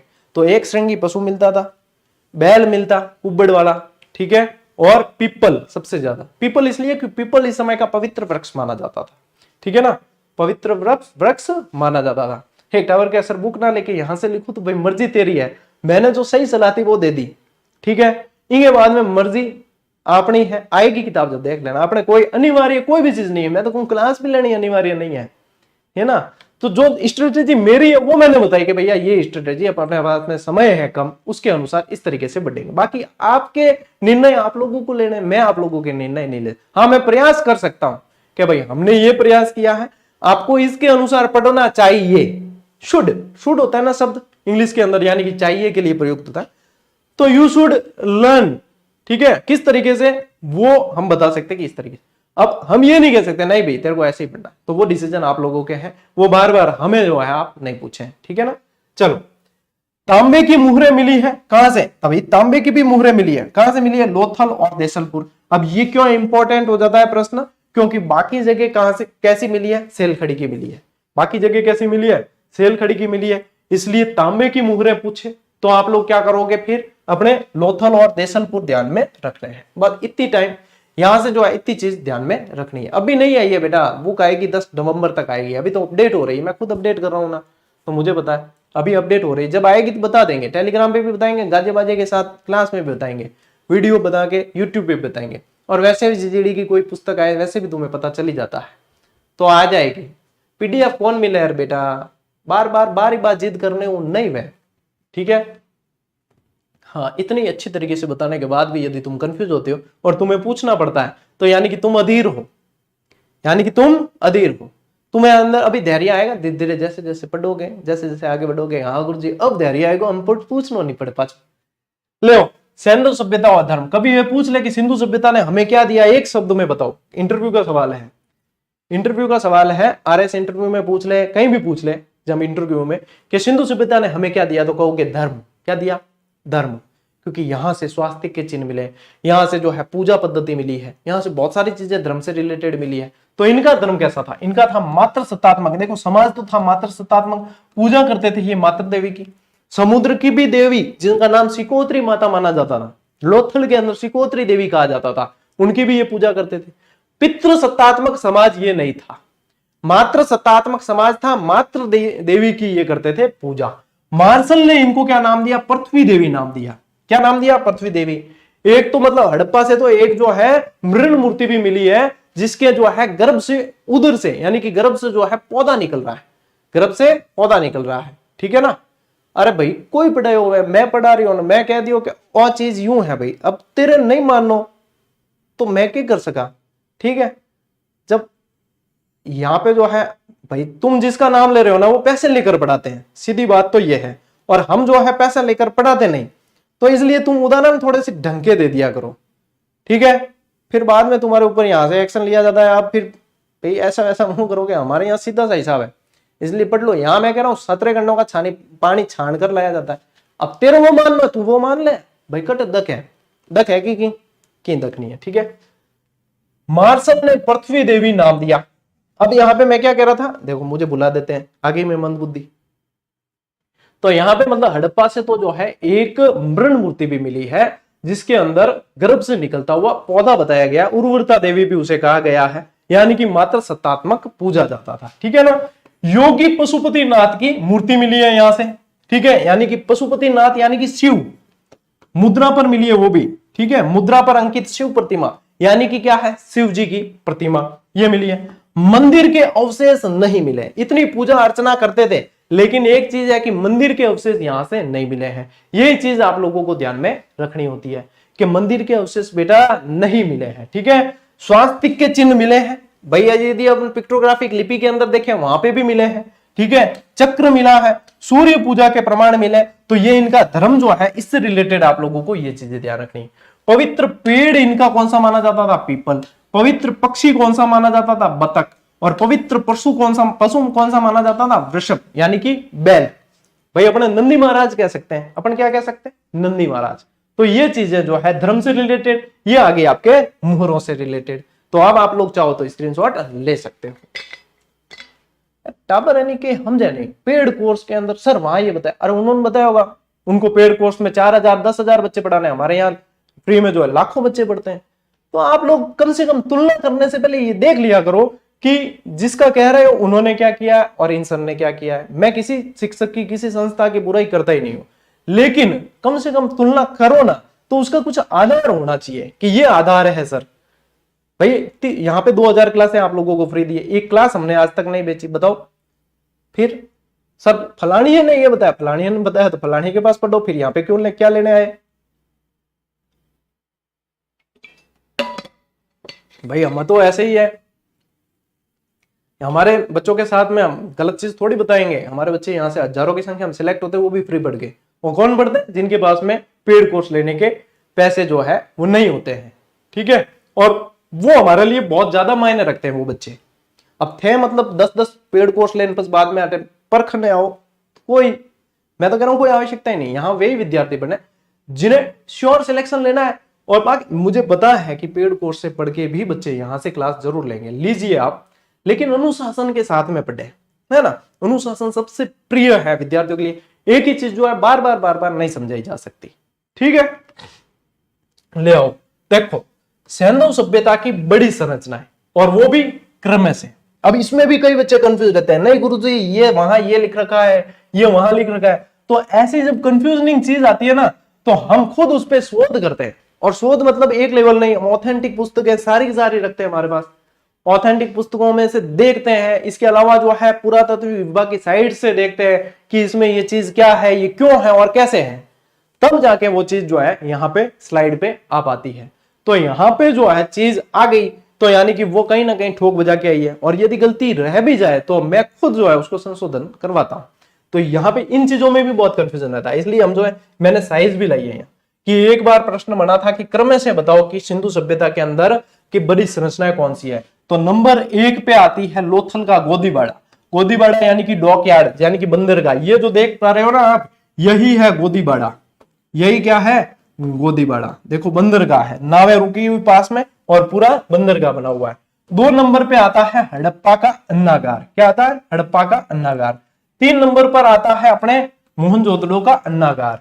और फिर आता है ये एमजे यानी मोहनजोदड़ो ही है, एमजे यानी मोहनजोदड़ो का स्नानागार 4 नंबर पे। तो क्रम तो इसका ये है, ठीक है। अब देखो गोदीबाड़े की साइज क्या है, यानी बंदरगाह की साइज क्या है? 214 इंटू 36 मीटर। गहराई भी पूछ ले यदि आप लोगों को, तो 3.3 मीटर ये गहराई भी पढ़ने में आती है, ठीक है ना। तो ये जो है 214 इंटू 36 मीटर, यानी सबसे बड़ी संरचना यदि पूछे हड़प्पा भाई सभ्यता के अंदर, सिंधु घाटी सभ्यता में, वो ये है। हड़प्पा का अन्नागार जो है 12 इंटू 20 फीट। अब आप लोग कहोगे सर ये मीटर में, ये फीट में और ये वापस मीटर में, तो ये बड़ी कैसे हुई? तो इसीलिए ध्यान रखना है 6-6 की 2 पंक्तियां हैं, यानी कि एक जो लाइन है उसके अंदर 6 है, ठीक है, उसके अंदर 6 है। और एक की साइज है 50 इंटू 20, 20 बाई 50 का जो मकान होता है ना, वो एक मतलब उसकी साइज एक की 50 इंटू 20 है। और ऐसी बनी हुई 6, और इसके सामने भी बनी हुई 6, 2 पंक्तियां हैं, तो सामने भी बनी हुई कितनी है? 6 है। तो इस तरीके से ये संरचना बनी हुई है, ये आती है दूसरे नंबर पे। मोहनजोदड़ो का अन्नागार जो है वो 45.71 इंटू 15.30 मीटर है, तो तीसरे नंबर पे आती है। और मोहनजोदड़ो का जो स्नानागार है वो 39 इंटू 23 इंटू 8 फीट का है, 39 इंटू 23 इंटू 8 फीट का जो है वो स्नानागार। तो ये है इसका क्रम कि कैसे जो है क्रम रहा है। स्टेडियम की साइज नहीं पूछी जाती, धौलावीरा में मिला है ये पूछा जाता है, ठीक है ना। स्टेडियम की साइज मुझे पता है सारे प्रश्न, मैं खुद हिस्ट्री का विद्यार्थी रहा हूं, नेट कर चुका हूं, मुझे पता है सारे कि कौन से प्रश्न पूछे जाते हैं। स्टेडियम के पूछे जाते हैं आप लोगों को कि कहां से मिला है, तो वो मिला है वो धौलावीरा। आपने जैसे जैसे क्लास आगे बढ़ेगी आप लोग सारी चीजें जानोगे, ये ठीक है। इसका लेना चाहते हो स्क्रीनशॉट ले लो।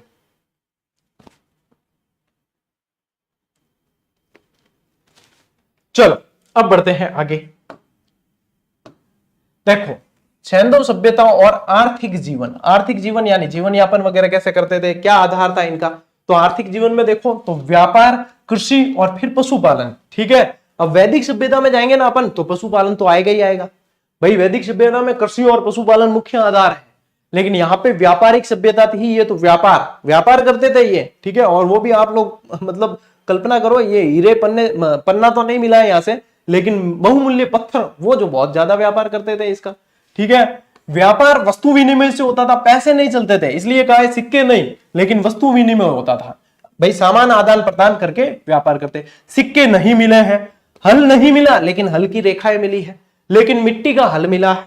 फिर बता दो, ठीक है, मिट्टी का हल भी मिला है बनावली से, लेकिन जो कृषि करने लायक हल जो है वो नहीं मिला है, लेकिन हल की रेखाएं मिली है। कहां से मिली है, जूते हुए खेत के अवशेष कहां से, कालीबंगा से मिले हैं, तो हल की रेखाएं मिली है। फसलें 9 प्रकार की, यहां 3 कर देना। देखो जहां पे मुझे ध्यान है कि कहां संशोधन करना है। फसलें 9 प्रकार की मिली है, जिसमें गेहूं 3 प्रकार के और जौ 2 प्रकार के मिले हैं। और सर्वप्रथम कपास उगाने का साक्ष्य भी वो भी यहीं से। कोई किसी भी सभ्यता में, सुमेरियन हो चाहे मिस्र हो, ये सुमेरियन और मेसोपोटामिया, मिस्र, इनसे अपने व्यापार बहुत चलता था। हड़प्पा संस्कृति का व्यापार बहुत चलता था। अब इसमें जो है कपास, इन सब में उगाने के सबसे पहले साक्ष्य कहां से मिले हैं, अपने यहां से मिले हैं। और इसे जो है अपने यूनानी वगैरह इसे क्या बोलते थे, सिंडोन बोलते थे, सिंडन या सिंडोन बोलते थे कपास को। ठीक है, अब देखो कपास मिला है, इसका मतलब क्या है कि इसका मतलब है कि हड़प्पा सभ्यता के लोग हैं वो सूती वस्त्र पहनते थे और ऊनी वस्त्र भी पहनते थे। 2 तरीके के वस्त्र पहनते थे, सूती और ऊनी, ये भी ध्यान रखना है। अब आते हैं अपन हड़प्पा सभ्यता और पशुपालन। क्या हड़प्पावासी देखो बैल, अब कई जगह आप लोग, अब देखो एक और कंफ्यूजन जहां पे आप कंफ्यूज होते हो, कई जगह ये भी पढ़ाते हैं कि गाय जो है गाय से परिचित नहीं थे। क्या कहते हैं कि सिंधु घाटी वाले गाय से परिचित नहीं थे। मेरे जैसे कुरापति टावर होते हैं वो कहते तो गाय कहां से आई, बैल कहां से आया, बैल तो था भाई, गाय से परिचित ही नहीं थे तो बैल प्रकट हुआ क्या भाई, बैल का जन्म कैसे हुआ। तो यानी कि गाय के प्रमाण नहीं मिले हैं, किसी मुद्रा पर अंकन नहीं मिला है, लेकिन गाय तो थी तब तो बैल आया है। ठीक है, तो गाय से परिचित नहीं थे ये नहीं कहा जा सकता। गाय से परिचित तो थे, लेकिन गाय के अवशेष नहीं मिले कहीं पे, मतलब भाई मुद्रा उद्रा पे नहीं मिला, ये चीज है। परिचित तो थे तब तो बैल आया भाई, टावर की को हो बैल, गाय कोई तो हो। ठीक है, तो बैल, गाय, भेड़, बकरी, सूअर आदि पालते थे। गाय, ऊंट व घोड़े का अंकन मुहरों पर नहीं मिला, इसीलिए देखो मेंशन किया मैंने चीज को कि देखो गाय का नहीं मिला, ऊंट का नहीं मिला, घोड़े का अंकन नहीं मिला।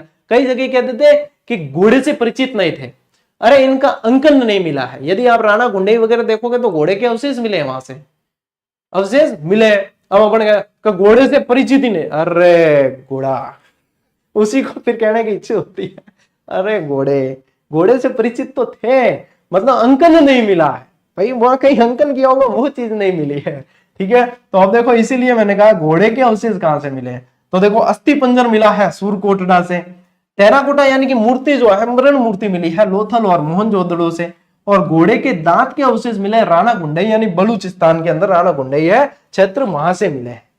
ठीक है, तो परिचित थे या नहीं थे वो चीजें आप लोगों को ध्यान में रखनी है कि ये चीजें ऐसे हैं भैया, इसको ऐसे पढ़ा जाता है कि सिंधु घाटी सभ्यता इस तरीके से पढ़ी जाती है। ठीक है, ले स्क्रीनशॉट लेना है तो। इसके बाद बढ़ते हैं आगे, हाल क्लास पूरी कौन हुई है भाई। देखो अब सिंधु घाटी सभ्यता की अन्य विशेषताएं और देखते हैं। अभी तो कल और क्लास आएगी सिंधु घाटी की, क्योंकि बीच में छोड़ नहीं सकते, ये चीजें आप लोगों को एग्जाम में पूछे जाने वाली छोड़ थोड़ी सकते हैं भाई, एक एक चीज इंपॉर्टेंट है। तो देखो अब जो है ये कैसी सभ्यता थी, नगरीय, इतनी टाइम से मैं कह रहा हूं याद हो जाएगा।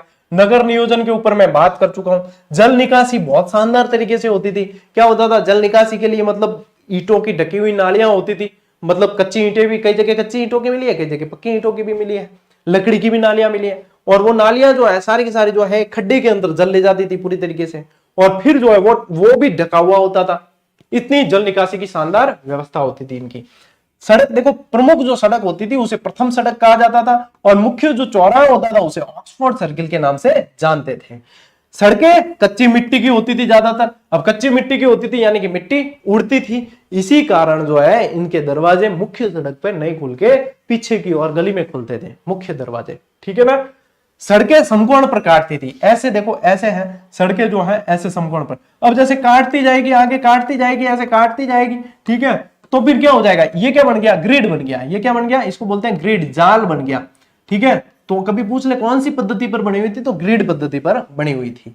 भवन और नालियां पक्की ईंटों की होती थी, लेकिन कुछ जगह कच्ची ईंटों की भी मिली है, लेकिन नालियां जो है ढकी हुई होती थी। इतने ये स्वास्थ्य के प्रति जागरूक थे, मच्छर वच्छर पैदा नहीं हो, इसलिए ढकी हुई नालियां होती थी, ठीक है।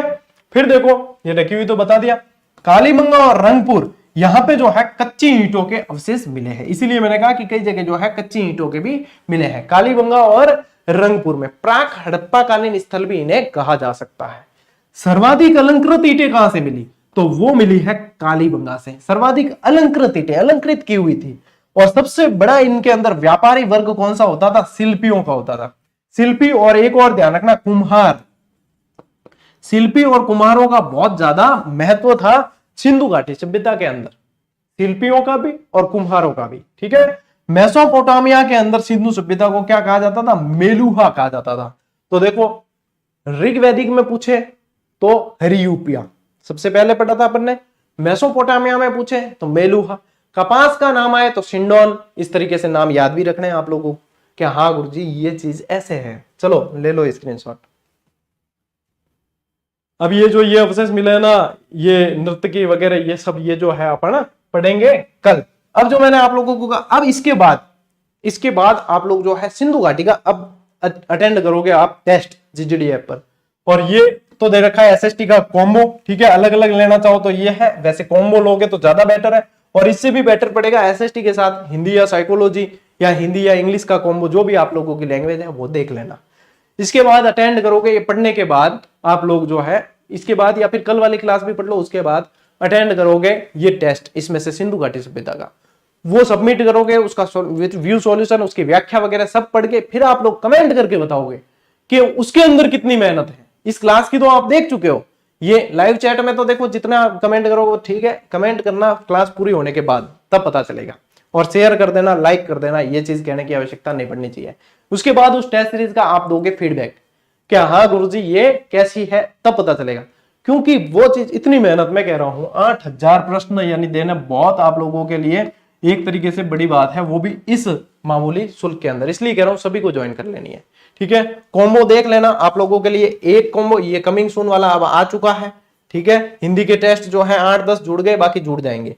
ये 1 नंबर 2 नंबर 3 नंबर जो भी कॉम्बो आप लोगों के सेट बैठता है उसके अनुसार लो, ताकि आप लोगों के और भी पैसे बचे। 85 भी नहीं लगे, मैं ये कह रहा हूं उससे भी कम लगे। और वैलिडिटी कितनी दी है आप लोगों को इसके लिए, लगभग 1.25 साल। अब से जितना लेट ज्वाइन करोगे उतनी वैलिडिटी कम हो जाएगी। 1.25 साल यानी कि दिसंबर 2025 तक ये जुड़ी हुई रहेगी। दिसंबर 2025 तक ये टेस्ट सीरीज आप लोगों के जुड़ी हुई रहेगी, ठीक है। इससे ज्यादा सेवा नहीं हो सकती। टेलीग्राम से जुड़ जाना, कोई भी इंफॉर्मेशन वगैरह होगी वो सारी की सारी आप लोगों को टेलीग्राम पर दी जाएगी। अब बताओ टाबरो एक बार कि मजा आया कि नहीं आया क्लास के अंदर, क्या आप लोगों को चीजें मस्त लगी, याद हो गई कि नहीं। बेटा एक बार टेस्ट सीरीज सोल्ड आउट हो गई यानी हो गई। अब पशु परिचर का आप कह रहे हो 1 साल से पशु परिचर की टेस्ट सीरीज दे रखी थी, यदि आप 1 साल से नहीं जगे हो तो आप जगने का कोई मतलब नहीं। अब वो हो गई सोल्ड आउट। जो टेस्ट सीरीज यहां से, ये पहला प्लेटफॉर्म होगा जिसपे चीजें सोल्ड आउट भी हो जाती है, तो सोल्ड आउट हो गई या नहीं हो गई। अब अगली पशु परिचर आएगी जब आप लोगों को वो चीज मिलेगी। इसलिए कहते हैं बेटा निर्णय समय पर लिया करो। डिसीजन जो है, निर्णय जितना समय पे लोगे उतना लक्ष्य के करीब बढ़ोगे। आप लोग निर्णय लेने में इतना समय लगा देते हो कि वो समय निकल चुका होता है, फिर वो समय निर्णय करता है कि आप लोगों का अब क्या करना है। हम तो बार बार कहते हैं कि ये कर लो वो कर लो, ऐसे पढ़ लो वैसे पढ़ लो, हम पढ़ा रहे हैं आप पढ़ लो, फिर भी देखो निर्णय नहीं लो, तो वो आप लोगों की इच्छा है। हम भाई घोड़े को जो है पानी तक ले जाया जा सकता है, बताया जा सकता है कि पानी है, पीना नहीं पीना वो घोड़े की इच्छा है। ये कहते हैं तत्परता का नियम। साइकोलॉजी के अंदर पढ़ोगे, पढ़ा होगा। अब ये तत्परता का नियम आप पर कितना लागू होता है वो आप जानते हो। हाँ, अच्छी लगी क्लास, ठीक है तो शेयर कर देना अपने सभी साथियों तक। 10 नवंबर तक आ जाएगी आप लोगों के वन लाइनर, और उसके बाद में तो आप लोगों की पढ़ाई इतनी शानदार तरीके से चलेगी कि बढ़िया मौज करोगे। और राज तो करना ही है, क्योंकि जब लग जाओगे तो राज तो करना ही है, और राज करोगे तो फिर मौज हो ही जाएगी। ठीक है चलिए, अब जो है साथियों, इस क्लास को यहीं पे समाप्त करते हैं और अपन मिलेंगे अब कल की क्लास में ठीक 8 बजे। तैयार रहना। तब तक के लिए राम राम, जय हिंद।